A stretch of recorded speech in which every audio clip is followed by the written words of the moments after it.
Love this podcast? Support it and sponsor today. Simply head to ozcastnetwork.com for details.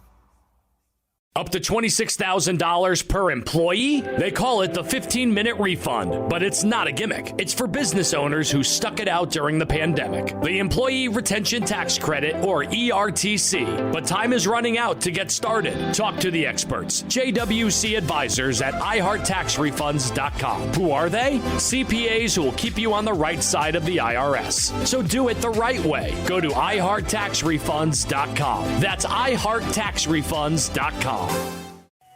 Ozcast.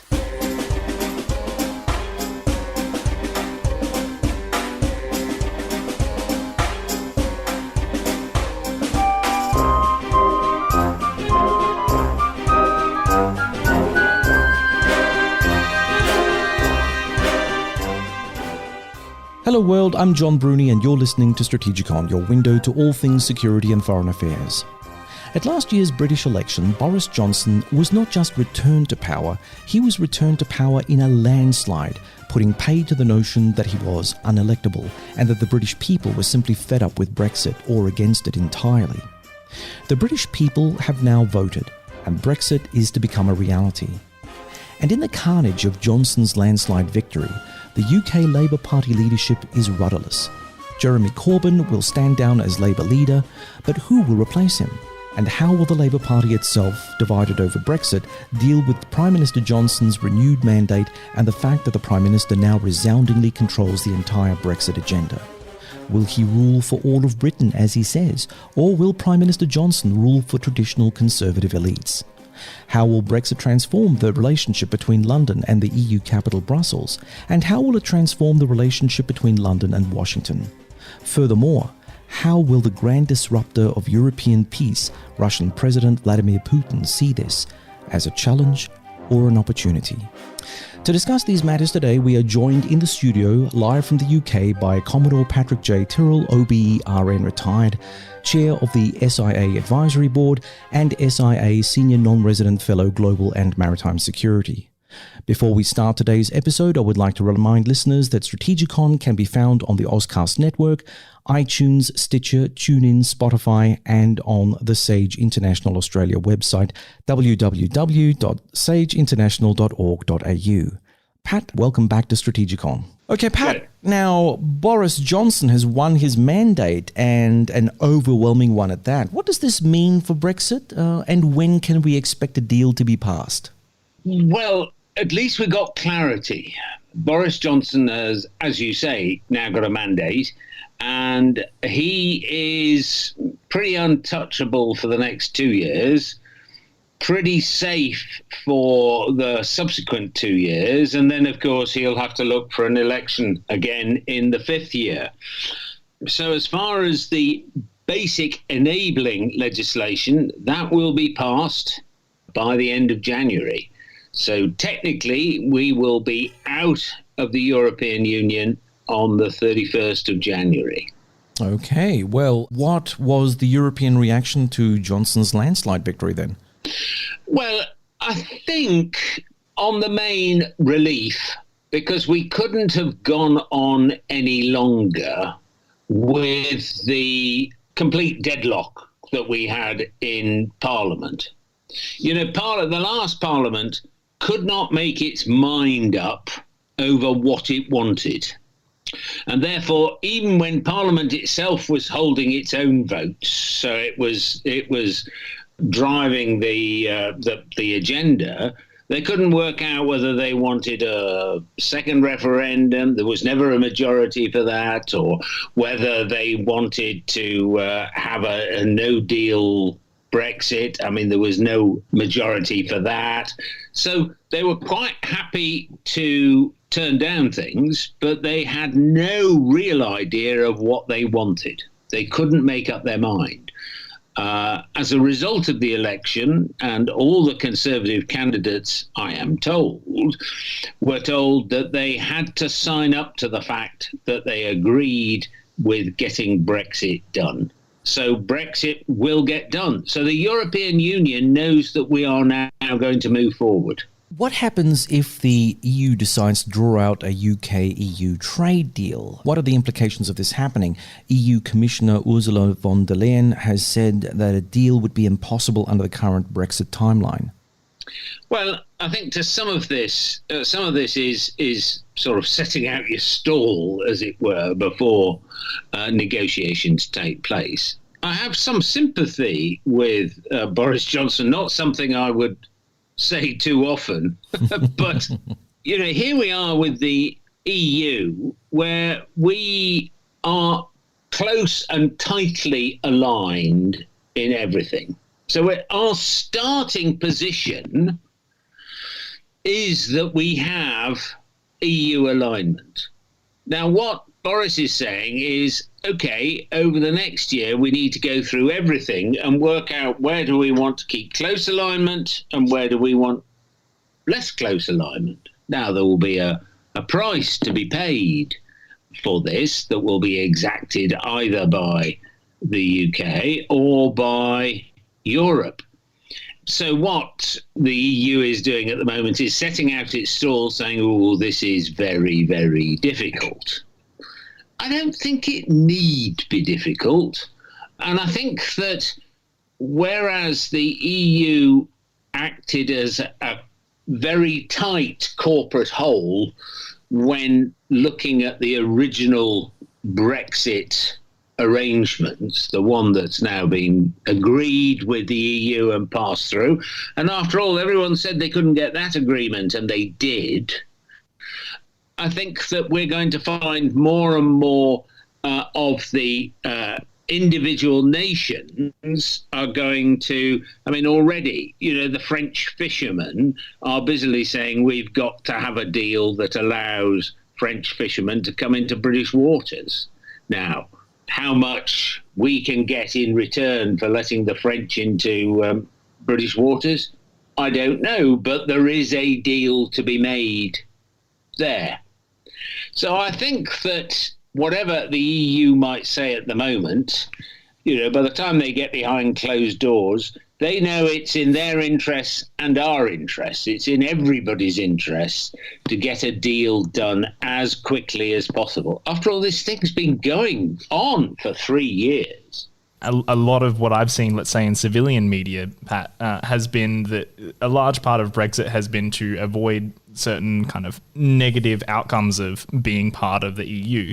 Do you think that there's room in this Brexit deal, let's say with the fishermen, that you were saying that there would be some negotiating power to effectively make a win, with the French based on the fishing? What are the positive kind of outcomes that we can expect from this deal, do you think? That it's often phrased in a negative way, but it could be a real win for Britain, not just avoiding catastrophe, but actually getting a better deal in some areas. Well, I don't know that we'll get a better deal in terms of trade than we have at the moment being a member of the European Union.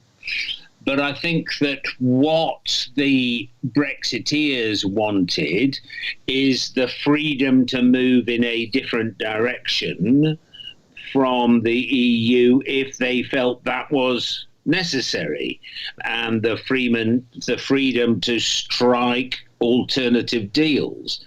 Now, I think that in getting that, there are compromises to be made. We are clearly leaving the European Union. I think that was clear once the referendum had taken place. If you're going to have a democratic exercise, then democracy says you carry it through. You don't, say, oh, I didn't like that result, we'll try it again. That's been done before in various countries. We'll put the question to the people and until such a time as the people come up with the answer that we want. And then that's the final referendum. So the question is going to be how much freedom the UK is going to get to be able to sort out other deals. And then it's going to be up to our trade negotiators to make sure that those deals put us in a better position than we might have otherwise been in. Pat, how do you think Johnson will sort out the thorny issue of the Irish border? Well, you're right. That is a very thorny issue. If I were a betting man, which I'm not, I think that within the next 10 years, we might have a referendum on Northern Ireland, in Northern Ireland, which could lead, I'm not saying it would lead, but it could lead to a united Ireland of Ireland, which lots of people go for because it sounds neat and easy. Whether that's the feeling of the current Northern Irish population, I don't know. Now, some interesting things have been suggested. I mean, Boris is on record of suggesting we might have a bridge. A bridge over the Irish Sea, right? Yeah, well, you know, you can laugh, but when you look at the lengths of some of the new bridges that are being built in China and Russia and whatever, you know, the new bridge linking part of Russia to the Crimea, you know, these are long bridges. Now, I think more realistically would be a tunnel. Tunneling technology has developed in leaps and bounds. And in 10 years' time, tunneling technology may be such that you could say, yeah, actually the price, you know, at £10 billion or whatever it might be, is worth the expenditure. Not to mention the employment benefits as well. Well, that's right. And of course, as soon as you have, I mean, we do now have a tunnel connecting us to our old enemy, France. So if we can do that, I don't see why we shouldn't do it to Northern Ireland. Well, beyond tunnels and bridges, there is still the issue of Scotland and Scottish independence. Do you think a new referendum is going to be issued, or do you think that Nicola Sturgeon will decide against this strategy now that Boris Johnson has got his mandate? Well, I think that, you know, I mean, clearly the Scottish Nationalist Party is hell-bent on having another referendum. This is another of those interestingly democratic exercises which says, oh, we lost the last referendum, you know, by quite in referendum terms, you know, 45 to 55. It was quite a big decision that said we want to stay in the United Kingdom. And so, you know, the politicians come along and say, no, that wasn't the answer we wanted. Read my lips. We want independence. Now, I think that the view of independence may have moved slightly, but I don't think it has moved into positive territory for independence. And Nicola Sturgeon knows that. And she, I think, is going to, I mean, she's made lots of noises, of course, at the election, because that's what you do at election time. But I think we may well find that it doesn't become quite so much of a live issue, because the SNP will want to go into another referendum, independence referendum, knowing that they are most likely to win. And at the moment, they can't do that.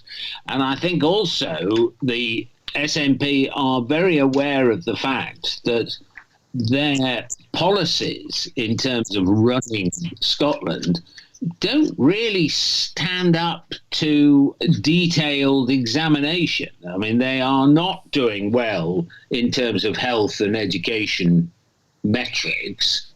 And they've been running health and education for the last 15 years. Yeah. I'm just wondering, with regard to Scotland, I mean, what was the percentage of people? Do we know the percentage of people in Scotland that actually voted in favour of Johnson? Because I thought that the SNP would have pretty much dominated the affairs in that area, but maybe not. Well, I mean, I don't offhand know the Conservative voting figures in Scotland, but the Conservatives did not do as badly as they thought they were going to do, or indeed as the SNP predicted they were going to be. And indeed, the SNP didn't really do quite as well as they had done in 2015. The Conservatives in Scotland, the Conservatives won 6 seats and were runners-up in 20 with 25% of the vote. And Labour had only 18% of the vote, and the SNP had 45% of the vote. Right. All right. So, Pat, what are the implications of Brexit for NATO? Are there any implications that you can see? I think that the only implications the UK and France and Germany, the two, sort of biggest NATO European partners, the relationships with them are good. They are extremely good with them in terms of military collaboration. Indeed, the UK and France have a number of programs with which they are collaborating bilaterally. And both France and Germany have said that they want that military agreement to continue. Indeed, the UK has indicated its willingness to remain in some of the more European quorums that there are, and I think that is appreciated by the Europeans. I think that common sense and pragmatism apply more in terms of that.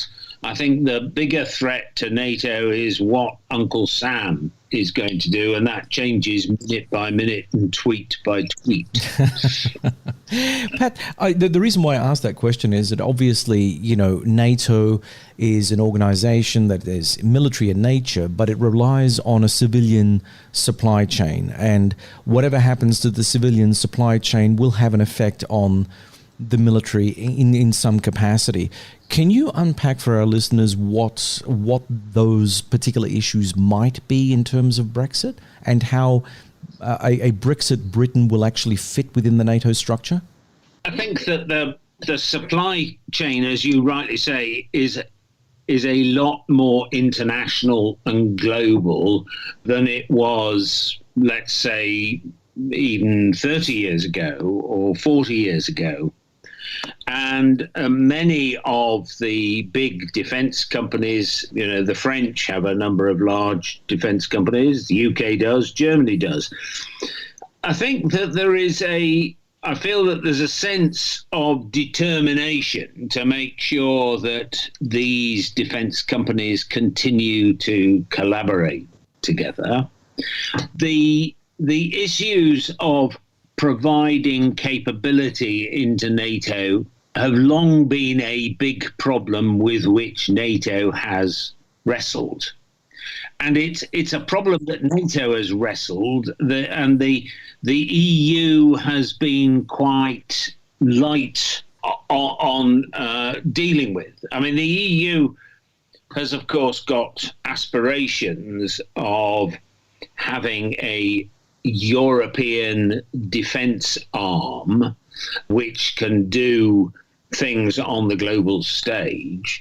But the problem is that none of the potential members, and this would not include the UK after Brexit, but none of the potential members really have the in-depth logistical support to be able to project military capability across the globe. They might be able to fill in, gaps within Europe, but as we know, the German armed forces are in a dire state, and that's true of many of the newer members of NATO as well. You're listening to Strategikon. We're going to go to a song break now with our favourite Adelaide band, Flat Moon Society, with their single Price You Pay.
Price You Pay by Flat Moon Society, one of our favourite Adelaide bands. You're listening to Strategikon. We're talking with Pat Tyrrell about Brexit. So, what will a successful Brexit mean for Eurosceptics on the continent? Will they be galvanised by a successful Brexit? Will other EU states start looking seriously at their role within the European zone? I mean, the interesting thing is that, people were talking about even things like Frexit, a French exit or a Grexit, Greece. And there is a degree of Euroscepticism, quite a healthy degree of Euroscepticism in a number of countries in Europe. I think that the difficulties that the UK has faced in, ploughing this rather lonely furrow over the last 3 years has slightly dampened down Euroscepticism, but I don't think it's gone away. Now, if the UK makes a success of Brexit, and, this means it is able to forge new trade relations outside the European Union. It is able to continue to trade. After all, the European Union is our largest trading bloc. If it can maintain its financial services, and really financial services are the heart of British trading at the moment, and have been for a number of years. And the UK is undoubtedly one of the leading financial trading countries of the world. If we can build on that and develop it and make a success of the whole thing, then you may find that some of the Euroscepticism comes back and people go, actually, it's working. And at the same time, perhaps Europe will say, maybe we need to be a little more flexible in terms of how we approach service industries and financial and consultancy. These have not become the European-wide, like, say, car manufacturing or, other sort of more mechanical processes, because countries are reluctant to allow them in. Now, having said that, of course, the United States is not about to bend over and allow UK financial services to rip through America, because, there is more protectionism with Uncle Sam than there is with any other country on the planet, I think, in many ways. So, it's going to be interesting. But if they make a success of it in 5 or 10 years' time, if people are saying, actually, the UK took the right decision, then I think you'll find Euroscepticism will start to increase again. That seems like the most motivating factor, again, from, let's say, a more civilian standpoint, the most motivating factor for countries like Greece or ones that are, let's say, more economically bullied in this deal. Being economically liberated by Britain's leading example seems like the most motivating factor for that kind of skepticism. So I'm interested by the fact that France, who, for instance, are in that relationship the bulliers, not to the same extent as, say, Germany, are the next, picked to leave. I would have thought it would have been something like Italy or, a smaller country. Yes, I mean, I think that the commentators picked on Frexit because actually they could pronounce it easily. I'm not sure how it exit doesn't fly off the tongue quite so easily. But I think that the southern part, there is no doubt that in Europe, and here I'm going to generalize massively, you have a dividing line which runs right through France and Germany, dividing Northern Europe from Southern Europe. Some commentators have said this is dividing Protestant Europe from principally Catholic Europe. Great thing about the Catholic Church, and I don't mean to, I'm not trying to offend anybody, but in the Catholic Church and in the Orthodox churches, If you do something wrong, you go to a priest and you confess. The priest says, that's all right. This is what you have to do to get absolution. Whereas in the Protestant church, God is a vicious, angry God to start with. If you piss him off by not actually doing what you're supposed to do, you're going to have to, change your entire lifestyle. And so, generally speaking, Northern Europe tends to be, they store a lot of value in terms of hard work and getting things done, whereas the South is a more perhaps laissez-faire approach.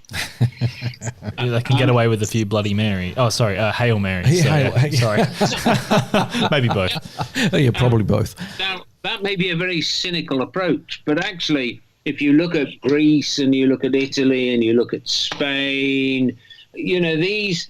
and maybe it's because the weather is, I'm saying it's hot. Well, of course, it's not nearly as hot as it is in Australia at the moment, but, it is hot there, and therefore you have your siesta in the afternoon and you don't work that hard. And they are weaker financially. They're great for tourist destinations, but they're weaker financially. And if you look at Italy and Northern Italy, the Northern League would love to be able to saw Italy in half. Oh, yes. Watch Southern Italy, disappear in its own contradictions of criminality and whatever. And so I think that you will find that the weaker states in Europe tend to be Southern Europe. The Germans and the Dutch have long felt that they are paying an awful lot of money into the European Union. And of course, that's one of the biggest problems about Brexit, is that suddenly one of the larger contributors to the European budget is pulling out. Well, almost infinitely large in the sense that they weren't contributing euros, that there were sovereign currency issuers, right? Well, yeah, we were considering large numbers of pounds. We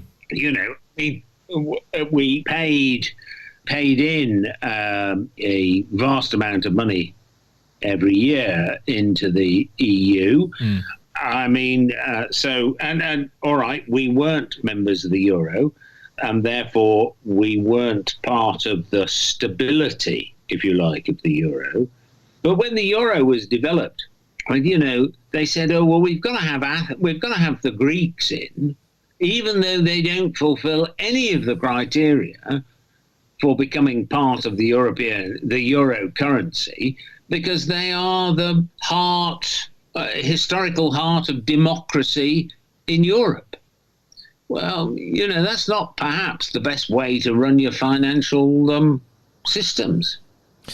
I'm just trying to find the right acronym here. So in time, Pat, if the Germans get heartily sick of having to subsidize the tourist industries of Southern Europe, is it possible that we'll see a germ exit? I can't work out the acronym, but it's going to have to be a Germany exit from the EU, all right? A Jexit?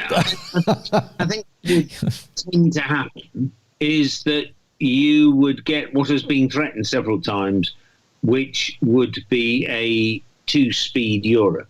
So the Germans would say, right, well, fine, if you look at financial probity and you look at the ability to maintain a currency, we are going to have, the gold euro, which is going to consist of the following people, the following countries, and the other countries can form a looser collaboration around them.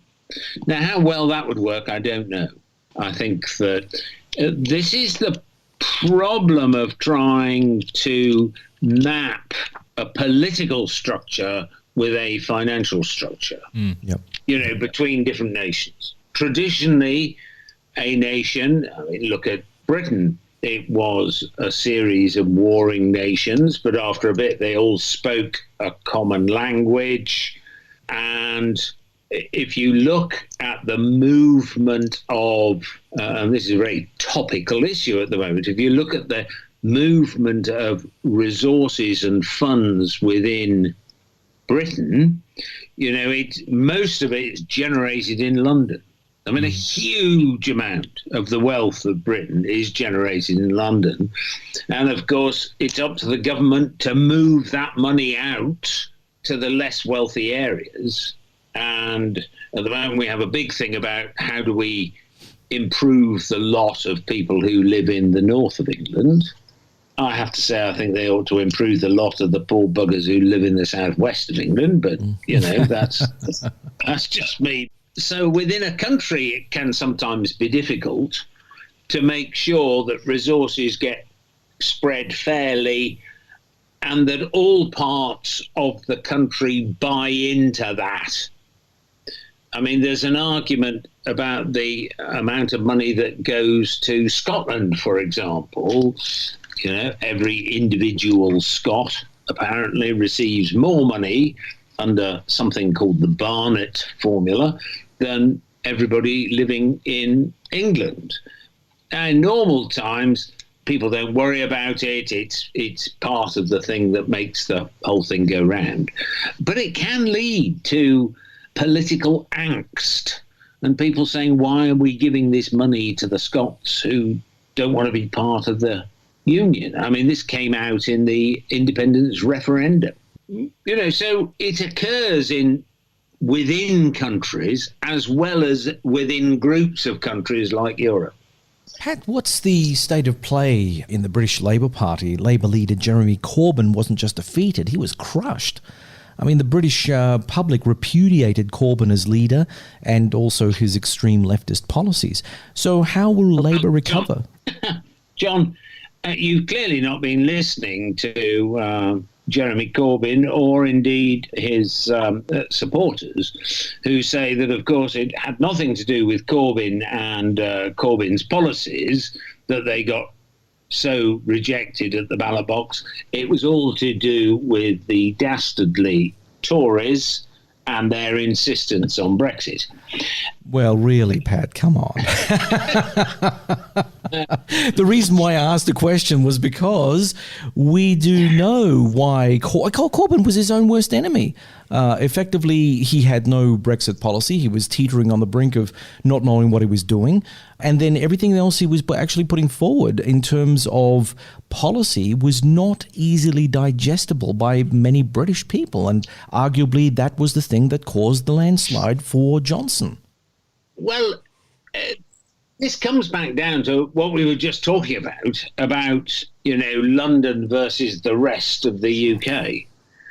Jeremy Corbyn is an MP for part of London, and it's part of London called Islington. It's the Islington set, who are these sort of very worthy, quite intellectual socialists who firstly feel that they understand everything. They understand the working man, although most of them have never done a day's hard work in their life. They clearly understand him, and therefore they know exactly what's right for him, and they came up with this collection of very left-wing policies. And the great British public said, you can't do that.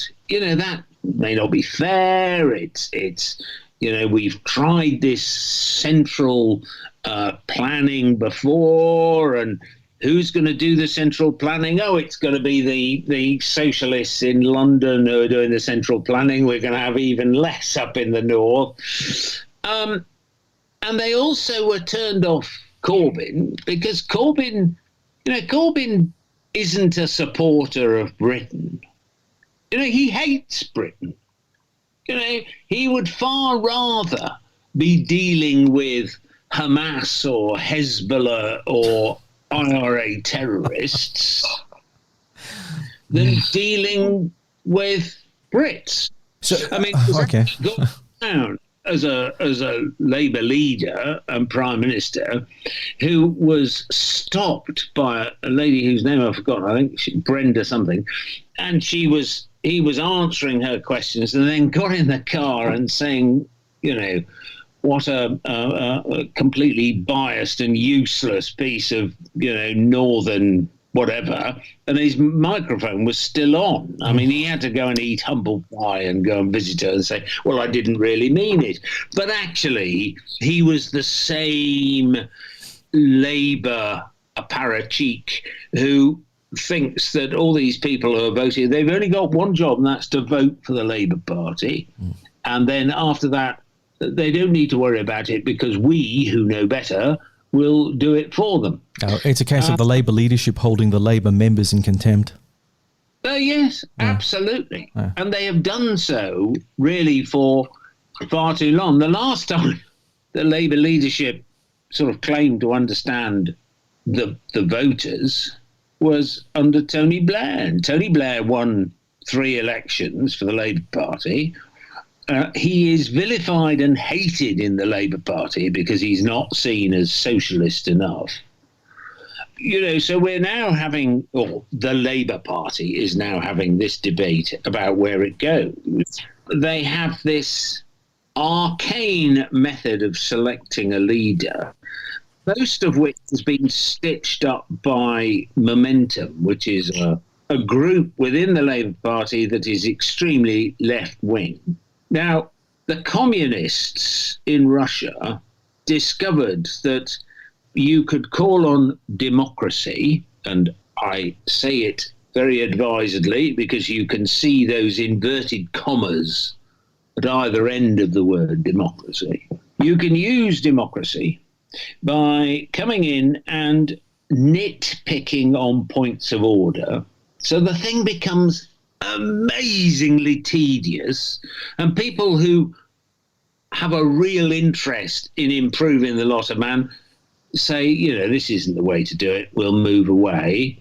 And therefore, it's all this particular cadre own at the moment the Labour Party.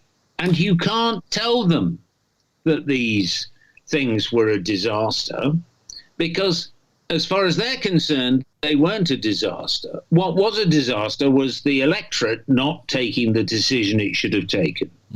As a result, the Labour Party is going to be out of office for at least a decade. So we've never had a Conservative Party that was so inept before the election that gets re-elected with a huge majority. Pat, do we know who the front runners are to take over from Corbyn?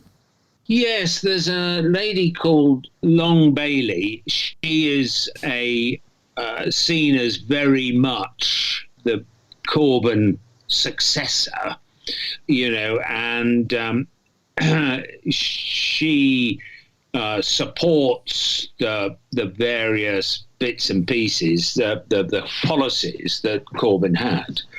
There is then a chap called Keith Starmer, who is Keir Starmer, who was a minister in Gordon Brown's government in 2008, 2009.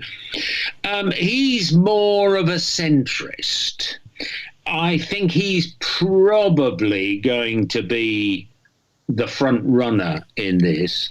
And then there's a young, I think she's about 38 years old, Jess Phillips, who has been a very outspoken critic of Jeremy Corbyn's leadership. And of course, one of the things we have to remember that under Jeremy Corbyn, the Labour Party became pretty anti-Semitic. And there were lots of examples of anti-Semitism. Not that Corbyn himself is anti-Semitic, but, if given the choice of meeting up with a Jew or meeting up with, a member of Hamas, there's no doubt which one he'd rather go for. And then there's a chap called, what's his name, Clive Lewis, who is also quite a supporter of Jeremy Corbyn. So it's going to be interesting to see how it's going to turn out. The leader is going to be selected by April. Will take over from Jeremy Corbyn in the middle of April. Oh, excellent. Well, anyway, thanks very much for that wrap-up of British politics, Pat. That was great. Thanks for joining us once again. Thanks for listening, everyone. We hope that you'll join us for our next exciting adventure through the world of geopolitics. Remember that you can subscribe to Strategikon through the Ozcast network, iTunes, Stitcher, TuneIn, and Spotify. And please like us on the Sage International Australia Facebook site and follow us on Twitter. We appreciate your support. Also, please comment on any of our articles and podcasts through Facebook, LinkedIn, Twitter, and of course on the Sage International Australia site. We welcome any constructive feedback that can help improve our products, and we look forward to engaging with our followers. Also, if you would like to support Strategikon, remember to check out our merch page. We have a wide variety of items to keep the Strategikon listener satisfied. Until next time, goodbye.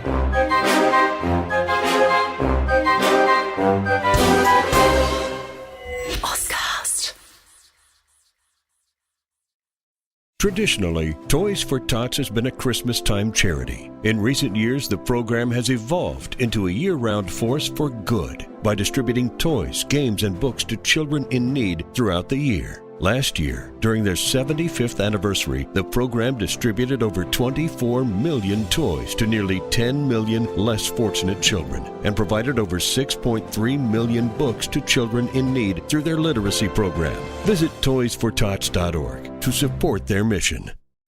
Love this podcast? Support it and sponsor today. Simply head to ozcastnetwork.com for details.